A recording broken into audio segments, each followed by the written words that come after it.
Hoje o tema é a análise do Pai Nosso. Quem se lembra onde é que foi nos ensinado essa oração dominical?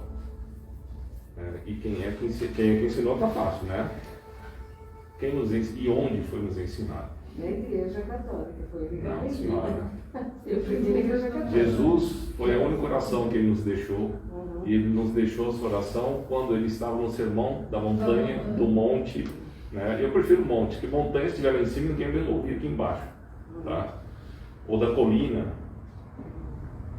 Então vamos fazer o seguinte, vamos tentar nos transportar para uma situação análoga àquela em que a gente, num dia de sol, todos irmanados, seguindo Jesus, a gente fechando os olhos, vamos imaginando uma relva, um lugar gramado, iluminado. E em cima dessa colina, uma figura resplandecente, iluminado tal como o sol que o banha. E diante de quem, reconhecendo a sua magnitude, nos colocamos de joelhos e agradecemos. Mestre Jesus, muito obrigado por mais essa oportunidade de estarmos aqui reunidos em Teu nome, na certeza de que está aqui em meio a nós. Pedimos, Senhor, tal qual há 2000 anos, ensinastes todos aqueles que lá estavam para Te ouvir, que igualmente nos inspire para bem compreender as Tuas mesmas palavras, mas que desta vez essas palavras possam ecoar profundamente em nosso ser, em nosso coração, e que possamos fazer boas escolhas para colocá-las em prática no nosso dia a dia. Que assim seja. Graças a Deus. Pois bem, análise do Pai Nosso. Quem sabe o Pai Nosso? Ou precisa de cola? Todo mundo, né? E aliás, quando a gente começa o Pai Nosso, emenda todo mundo já rezando atrás, que é até uma prática nossa, vinda da Igreja Católica, da nossa família, tá? Mas quem é que pensa sobre cada frase, cada pedido ou cada situação que está sendo dito naquela oração? Mas, por ser de cor, normalmente a gente já emenda tudo de uma vez e vai falando sem refletir a respeito. Mas quem deixou isso aqui foi Jesus. E, portanto, não são palavras vãs e nem tão pouco simples ou rasas no seu significado. Vamos tentar entender um pouquinho. Então, vamos lá. Qual que é o objetivo que nós temos aqui? É refletir sobre os itens. Análise significa decompor aquilo que nós vamos fazer para poder compreender. Tá? E o Pai Nosso é uma oração que resume todos os deveres do homem para com Deus, para consigo mesmo, para com o próximo. Se a gente pegar as coletâneas de preces do Evangelho segundo o Espiritismo, está lá, fala, os Espíritos nos orientaram a colocar essa aqui em primeiro lugar, porque ela resume todas as outras, tá? E dada a importância que ela tem. Lembrando a todos, Fernando, que no final do Evangelho tem as preces, né? As preces que podem ser lidas. Sim, exatamente. Essa coletânea de preces, para quem não está afeiçoado ao Evangelho segundo o Espiritismo, no fim lá tem a prece para cada situação, né? E obviamente você não precisa seguir aquilo lá. Se você fizer uma prece do seu coração, vale mais do que você simplesmente ler aquilo que está lá. É uma ideia de como pensar. Né? Sim, mas lá tem o significado de exatamente o que você está falando. Tem alguma parte disso, não tudo. Tá? Por exemplo, do latim, porque o Pai Nosso também é conhecido como uma oração dominical, porque Dominicus, domingo, dia do Senhor. No latim, Dominus, Senhor, Pai Nosso, quer dizer oração do dia do Senhor, daí a oração dominical. Tá? E Lucas nos diz o seguinte: aconteceu que estava Jesus orando em certo lugar, e quando acabou, um de seus discípulos disse: Senhor, ensina-nos a orar como João ensinou a seus discípulos. Pode imaginar que o discípulo de Jesus sabia orar? Rezar alguém? A gente até brinca quando vai abrir algum estudo aqui no Senhor, quem se atreve a fazer oração, né? Quem se atreve a falar com Deus? Óbvio que sabiam, mas qual é a profundidade que eu tenho que saber? Orar simplesmente é repetir, porque lembremos que na época, né, quem mais sabia rezar eram aqueles que batiam no peito e falavam a voz alta, não eram aqueles que se introspectavam, tá? E também no Evangelho segundo o Espiritismo, contando como nós devemos rezar, fala, tu, porém, quando ele está dizendo exatamente, quando for rezar, você não vai para o lugar aberto, gritar ou explanar, né? Você vai para um lugar, entra no seu quarto e fechada a porta, orarás a teu pai que está em secreto, e teu pai que vê em secreto te recompensará. E orando não useis vãs repetições, né? Tem algumas coisas que a gente vai rezar, o Pai Nosso, você reza 10 Pai Nosso, 20 Ave Maria. Não usei vãs repetições como os gentios, porque presume que pelo seu muito falar serão ouvidas. Então não é quem fala mais, é quem fala melhor, ou quem pensa, ou quem sente melhor. Não vos assemelhais, pois, a eles, porque o Deus, o vosso Pai, sabe o que tens de necessidade, antes que Deus pensar. Bom, se ele sabe o que eu preciso, por que eu tenho que pedir? Vamos pensar um pouquinho mais para frente. Tá. Todas as religiões rezam. Todas, sem exceção. Tá? Todas praticam essa oração. E quando e para que oramos, ou rezamos, ou fazemos a prece? Quando? Quando eu preciso? Ou rezo para que preciso? Rezo para pedir alguma coisa? Rezo para agradecer? Que tipo de contato eu estou pretendendo manter com Deus quando eu faço eu faço uma oração? Deus para mim é um expediente de última hora. O que eu quis dizer com isso aqui? Você está muito triste? Sim, eu estou muito triste. O que você faz para passar a sua tristeza, ou a sua revolta, ou enfim, a sua incompreensão, ou uma coisa boa, fala assim, bom, eu preciso sair para tomar uma. Ou eu preciso sair para comprar alguma coisa, eu preciso do shopping para esparecer minha cabeça. Eu não sei como é que alguém consegue esparecer a cabeça de um shopping, mas vai. Volta com a cabeça mais cheia e muitas vezes frustrado, fala assim, nossa, eu estou ganhando muito pouco. Está tudo tão caro, não dá para comprar nada. Ou se compra, depois vem a fatura, você fala assim, Jesus amado. Né? Então a gente vai lançando mão de outros expedientes, até que não dá mais para assim, eu quero rezar. Eu acho que é bom rezar, né? Eu acho que vou pedir para Deus, porque eu já fiz de tudo e não dá certo, agora eu vou pedir para Deus. Opa, peraí. Aquilo que seria o primeiro expediente, a gente deixa para depois que tudo passa. E a gente até brinca que o Evangelho não é o catálogo da Avon, que a gente só abre quando precisa pedir alguma coisa. Ele é algo que tem que nos... Evangelho significa boa nova. É meio de vida. Não é um livro de consulta, é um livro que ensina a viver. Não é um livro de pesquisa, pode ser também, mas é um livro que Jesus veio e falou, vem cá, eu sou o caminho, a verdade e a vida, vou ensinar você. E a gente pega aquele negócio como se fosse tão distante, né? O Evangelho é o meio de vida, a gente lê e fala assim, é assim que tem que fazer. Até uma vez brincaram e falaram, o duro que criança não vem com manual de criação, foi bem um que a gente só não usa. Né? Portanto, orar é uma atitude permanente da consciência, é autorrealização. Olha só, autorrealização, realizar por mim mesmo aquilo que eu estou pretendendo, para mim ou para os outros. Como é que é esse negócio aí? Exato. Ou acham que Deus precisa... Eu vou então fazer, eu não rezo para mim porque eu já tenho tudo. Então para mim também, mas eu peço pelas pessoas. Deus precisa ser lembrado disso. Por que então eu peço para Deus para ajudar alguém? Porque sou eu movimentando a minha possibilidade de criação unida às forças do mais alto que vou promover. Senão estou terceirizando a caridade. Vou pedir para Deus. Põe na mão de Deus. Tá?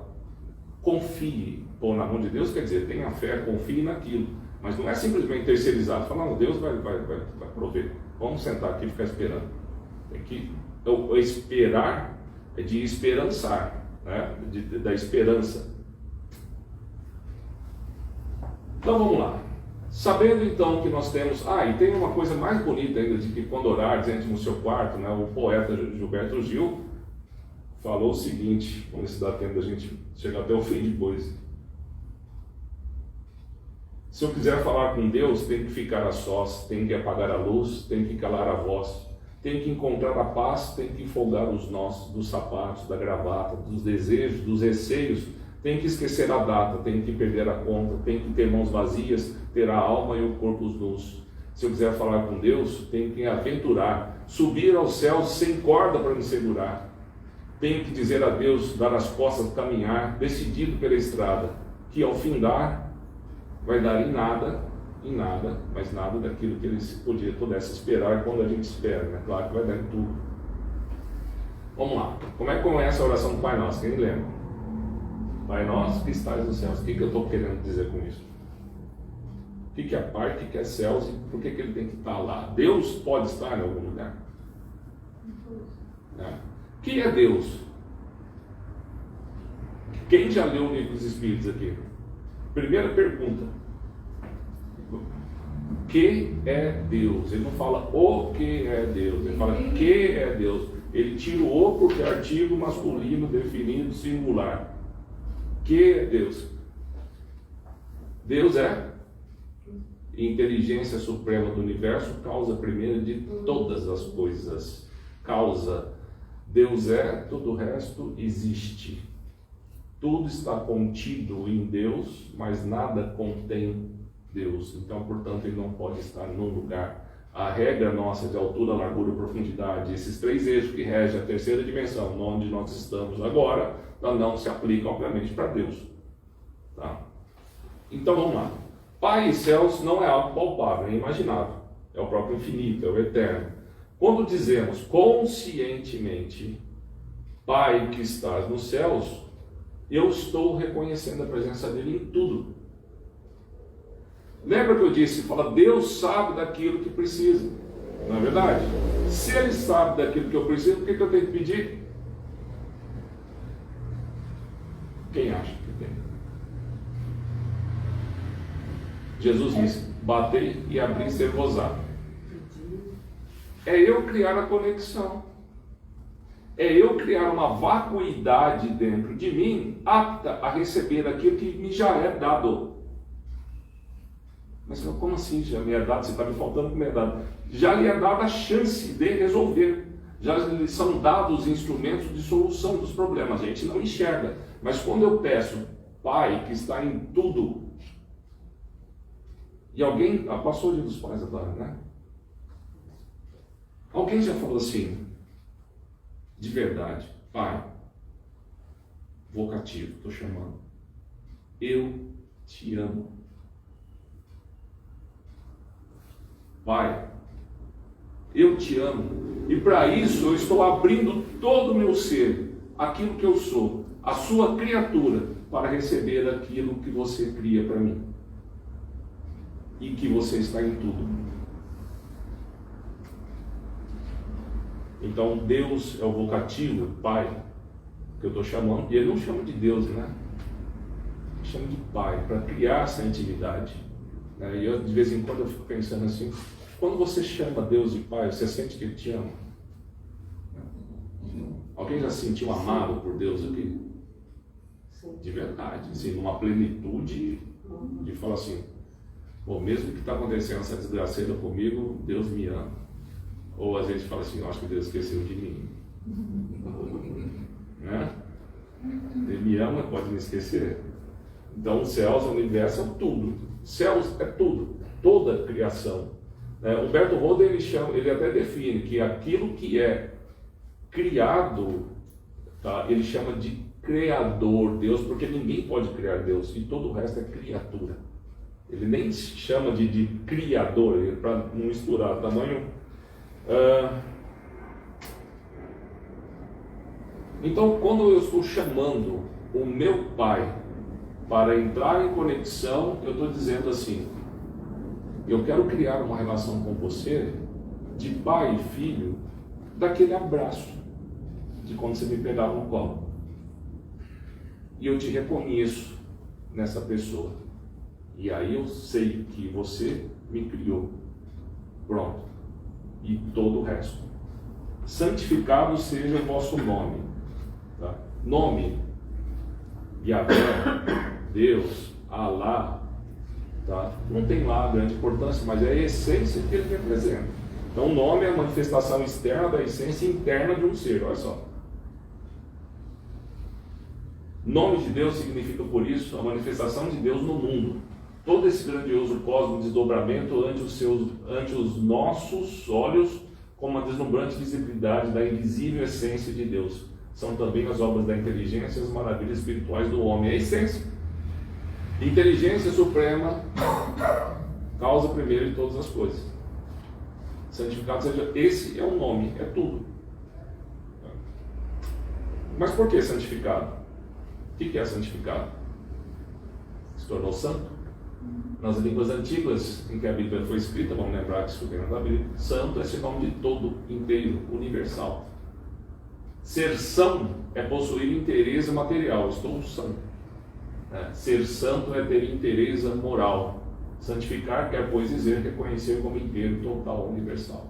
Santificado seja o seu nome, que esse seja o teu universo reconhecido como a revelação da tua divina natureza.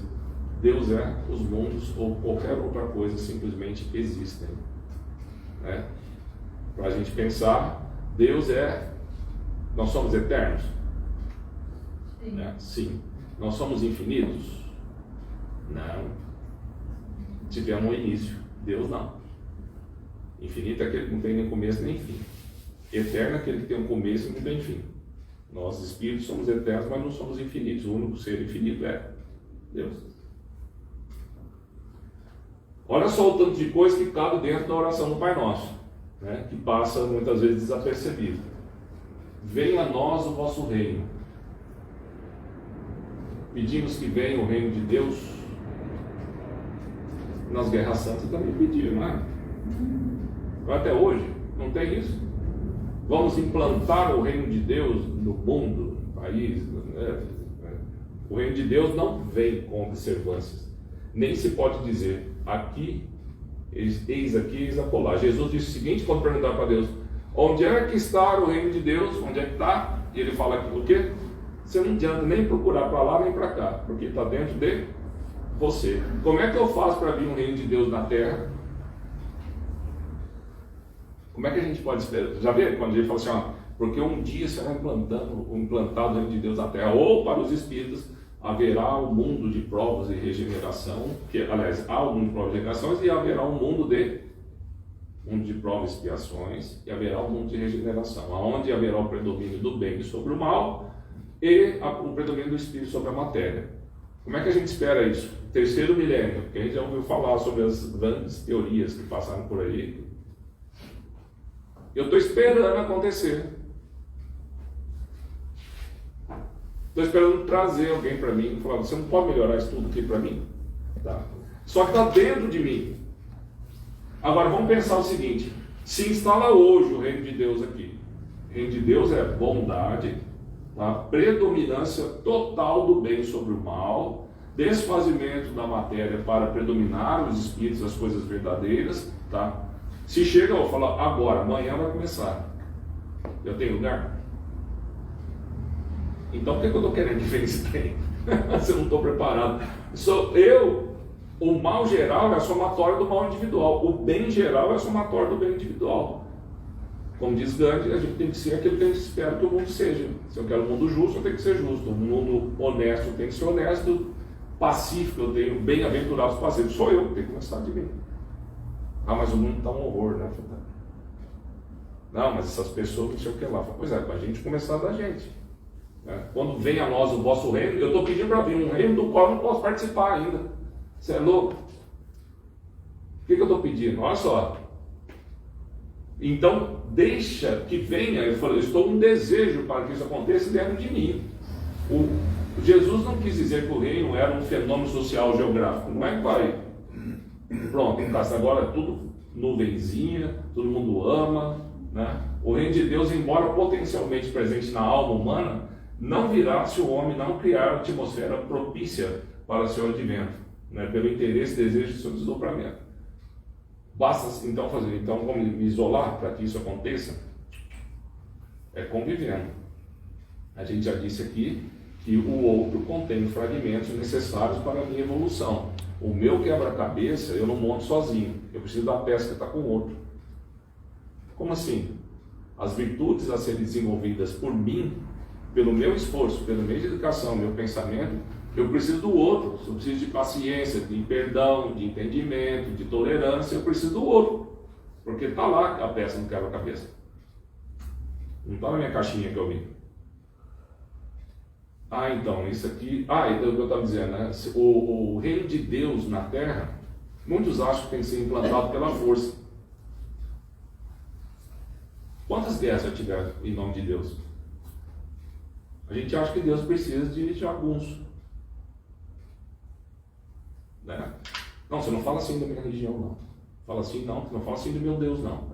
Porque se você fizesse aqui, isso é heresia. Então, cara, se você falar, vai ser problema seu. Agora, eu não posso me arvorar como o vingador de Deus, né? Seja feita... essa aqui é boa. Tem gente, a gente quando está rezando, seja feita a nossa vontade assim na terra como no céu, né? Passa meio batido, ninguém vê. Seja feita a nossa vontade na terra como no céu. Pronto. Quando eu peço, estou falando a vossa, é ela, é de Deus que eu quero ter aqui. Eu quero que seja a minha. Você não me enche, não. Tá? Não me dá canseiro, não me dá trabalho, não me enche a paciência, não sei o que, pronto, é mesmo, eu estou feliz, é minha vontade. Não é isso. Existe uma literatura inteira que pretende fazer que as vontades de Deus estejam constantemente sendo frustradas pelo homem. Então eu falo assim, seja feita a vossa vontade. Para implantar a tua vontade aqui na terra, depende de nós, os teus guerreiros, os teus seguidores, os teus homens-bomba, etc. Tá louco? Deus foi sempre derrotado. Já viu? Porque o diabo atentou e Deus, então, é possível a vontade de Deus não possa ser cumprida? Criou tudo, Criador de tudo, de todos, inteligência suprema do universo, é possível que a vontade dele não seja cumprida aqui? O que está acontecendo aqui, você acha que não é a vontade de Deus? A vontade de Deus está aqui, ó. Pode fazer o que você quiser, eu te dou essa liberdade. O que nós não damos para os outros, Deus dá para a gente. Porque quem quer mandar os outros fazer do jeito que a gente quer, é só espírito inferior. O superior aceita, entende. Não é? Os nossos mentores, o que ele faz quando a gente começa a dar muito relaxo? Ele bate na gente, amarra a perna, inspira. Agora, se você quiser, tem um livre-arbítrio. Só que eu preciso te contar uma coisa. Tem outra lei aí, rapaz do céu, que é ação e reação. Aí você vai colher o que você plantou. Tá? Mas a gente diz, a gente... Isso aqui, né? Eu quero que a vontade de Deus seja colocada aqui. Isso não é da vontade de Deus. Mas como é que você sabe disso? Tá? Você conhece ele? Quando peço para a vontade, estarei querendo que seja cumprida a minha, né? Do jeito que eu gostaria que o mundo fosse, de acordo com a minha vontade, não pode ser. Ia dar muito ruim o negócio. Se fosse de acordo com a minha vontade, não ia prestar. Tá? Eu não posso. Imagina. O que, pois, pedimos nessa petição do Pai Nosso é que a nossa vontade humana venha coincidir perfeitamente com a vontade divina, que resulte em absoluta concentricidade, olha só, numa harmonia total das duas vontades. Eu tenho que conjugar a lei de livre-arbítrio, mais a lei de ação e reação, junto com a lei de amor. Porque ninguém, como os gregos, entendiam que os nossos destinos eram comandados pelas parcas. Então eram 3 bruxas, sei lá, quem que era, que ficavam manipulando os fios da tua vida. E quando você era para morrer, cortavam. Eu acho que no desenho da Disney Hércules tem uma passagem dessa aí. Nós não temos parcas, nós temos nós. Tá? Mas existe no universo leis que regem. Tudo aqui, ó, com base nessa aí. Todo o resto é com base naquela lá. É a lei de atração. Tá? A gente é criado pelo Pai, a gente vai voltar para o Pai através da lei de amor. Quando eu não a obedeço, eu venho sofrendo. Tá? Então as coisas que nos vão conduzindo, mas por que aconteceu uma situação assim que me colocou com uma pessoa exatamente que me faz aquilo, que não sei o que, não sei o que não. São as leis. A tua consciência conduzindo. Tá? Deus não é besta. Ele quer que você cresça, e para que você cresça você precisa exercitar as suas virtudes, mas num nível, né, e a gente vai lá segurando, jogando a nossa âncora dos vícios e das nossas vontades, né, O pão nosso cada dia nos dai hoje. O pão material, todo mundo sabe. E aí uma outra lei de trabalho, se você não trabalha, tá? Não é exatamente trabalhar, eu trabalho 20 horas por dia. É uma lei de necessidade de construção, tá? No livro, o livro dos Espíritos conta bem como são as leis morais e também no Evangelho. Está lá, lei de trabalho. Tá? Então, é saber, o pão significa tudo aquilo que serve e necessário. Mas, Jesus disse o seguinte: eu sou o pão da vida, quem de mim se alimentar, não morre. Eu não sou como um maná do deserto, que quem comeu, os seus pais que comeram, morreram. Como é que é isso? Quem comeu pão e morreu? Quem só se preocupou com as coisas materiais, tá? O corpo padece e você não cresce. Jesus diz: eu sou o pão da vida. Qual vida? Não só aquela que alimenta o teu corpo físico, mas a quem de mim se alimentar não morre.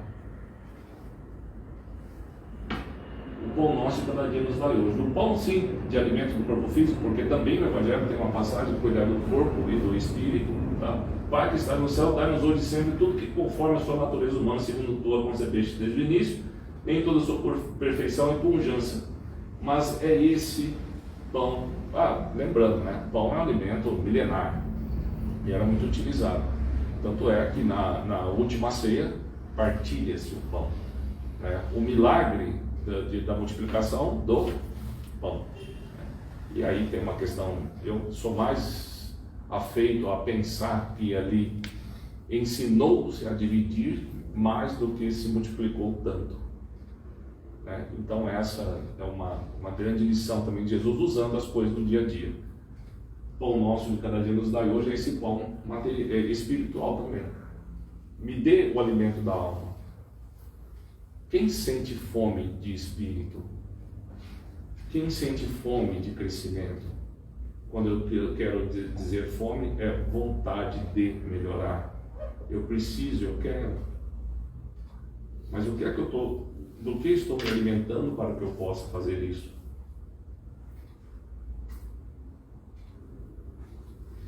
Perdoar as nossas dívidas ou os nossos pecados, né? Ou, enfim, assim como, guarda essa palavra, assim como perdoamos os nossos devedores. Lei cósmica do dar e receber, causa e efeito. Assim como é uma condição. Olha só, eu estou pedindo para Deus me perdoar, assim como eu perdoo. Porque, então eu estou admitindo o seguinte: se eu não perdoar, você não precisa me perdoar também. Se eu não der, o que é perdoar aqui? Vamos lá, vai. Se eu não der chance para o outro, eu também não quero para mim. Não precisa não. Não, mas você perdoar 7 vezes 7, né? É um contínuo perdão. Não, mas se você não... Para mim tá bom. Se for para isso, se eu tiver que perdoar meu irmão, para mim não... Não, mas você não vai ter mais chance, vai doer. Não. Ninguém pode receber mais do que dá. Porque o dar é o que gera a capacidade de receber. Aquela vacuidade. Aquele reconhecimento de que eu preciso deixar de ser tão cheio de mim mesmo para que eu possa vir a receber. Só posso receber aquilo que corresponde à minha receptividade. Mas a minha receptividade é produzida, aumentada pela minha vontade de dar. Jesus disse que há mais felicidade em dar do que receber. Pois é, dando que você recebe. Dando que você recebe. Eu preciso perdoar, perdoa assim como. Olha a condição que eu estou colocando. Eu acho que vai ter um monte de gente que não vai rezar mais para nossa, vamos largar a mão disso. Eu não tinha prestado atenção, eu não li direito essa cláusula, tá? Mas é assim. Ação e reação. Como é que eu posso esperar, pretender ter chances, tá, se eu não concedo ao outro? É relativamente fácil dar aos outros aquilo que temos. Mais ou menos, né? Mas aquilo que somos é bem difícil. Porque o que somos nem sempre, ou quase nunca, basta para nós mesmos. Precisamos ser mais para nós, para que possamos nos dar aos outros. E ser mais para nós significa dizer ter a vontade de. ter fora da caridade não há salvação. A caridade é um movimento de solidariedade que te transforma. Não é simplesmente falar assim, não, pega aqui 2 saquinhos de macarrão, tá? E você não. Você vai estar te transformando. Esse dar do próprio eu é o que Jesus fez com a gente, e mais do que isso, ele entregou o corpo dele para que se fosse imolado. Essa espontânea doação da própria pessoa em benefício dos outros é um doar completo, um perdoar, doar através de si mesmo. Tá? O objeto recebido é recebido de acordo com a disposição do recipiente. Se essa disposição do recipiente for pequena, estreito, não pode ser grande e largo objeto a ser recebido. Então, tudo aquilo que eu estou pedindo para mim, se eu não tiver disposição de receber, e para receber eu preciso dar, o que eu vou receber? Não nos deixe cair em tentação. Estamos no mundo de provas e expiações. Tá? É possível não cair em tentação? É possível. Seremos tentados? Seremos tentados. Né? Mas seremos tentados pela nossa própria concupiscência. Olha que palavra lazarenta. Né? Pelos nossos defeitos. Ninguém tenta a gente. Somos nós que somos tentados. Aquilo simplesmente estimula o meu desejo. Mas se eu não tiver vontade dele, tá. Vamos lá, pensar, sei lá. Que eu vou te tentar comer uma pratada de buchada. Eu não vou. Você não vai me tentar em nada disso aí. Eu não gosto. Tá. Mas se vou tentar por alguma coisa que me estimula, e normalmente isso tem a ver com vícios, aí eu estou apto a ser tentado. E portanto, quem tem que mudar não é a tentação, mas o tentado. Consciência da possibilidade de escolha, livre-arbítrio, eu posso escolher na hora. Por mais que eu queira ou não queira, eu posso escolher de fazer. Né? Por exemplo, brigar. É uma tentação, para falar que não é. Quando alguém atrapalha a tua vida. Não é uma tentação brigar? Pô, a gente acha que tentação é só coisa boa, né? Não, tem um monte de coisa ruim. Fala, fica quieto se alguém falar alguma coisa para você. Estou sendo tentado a exercer ou desenvolver determinadas virtudes. Então eu não vou ficar nada. E na maioria das vezes a gente já sabe onde vai dar. Ruim. Tá? E sabendo o que escolher, tenho que me esforçar para manter cada escolha. Então eu tenho que saber, entender Jesus. Tá? Eu sou o caminho, a verdade e a vida, eu sou o pão da vida, para que a gente possa se nutrir e falar assim, olha, é assim que resolve e não é do jeito que eu estou querendo. Feito isso, tá? Livrar-nos de todo mal. É possível livrar-nos de todo mal? Quem se livra do mal? Às vezes a gente pedir isso é capaz de a gente sair de nós, né? Não dá para livrar da gente. O mal está em nós. Ou se o reino de Deus está em nós, onde é que está o mal? Para que ele possa se fazer aqui, o que eu preciso tirar? O mal. Senão seria fácil, né? Não tem ninguém aqui, beleza, põe o reino de Deus. É um pedido para nos livrar das provas as quais precisamos passar, as quais pedimos. Tem mais essa, hein? Quem não se lembra, quando a gente está no plano espiritual, pedindo uma chance para fazer diferente daquilo que a gente veio, nós estamos pedindo para passar. Tá? E aí, o mal, o egoísmo é a fonte de todos os vícios, ou de todos os males, como a caridade é a fonte de todas as virtudes. Tá? Diante disso tudo, a gente vai cerrando os nossos olhos e vai dizendo assim: Pai nosso que estais no céu, santificado seja o vosso nome, seja feita a vossa vontade, assim na terra como no céu. Pode rezar, né? Cada dia nos dai hoje.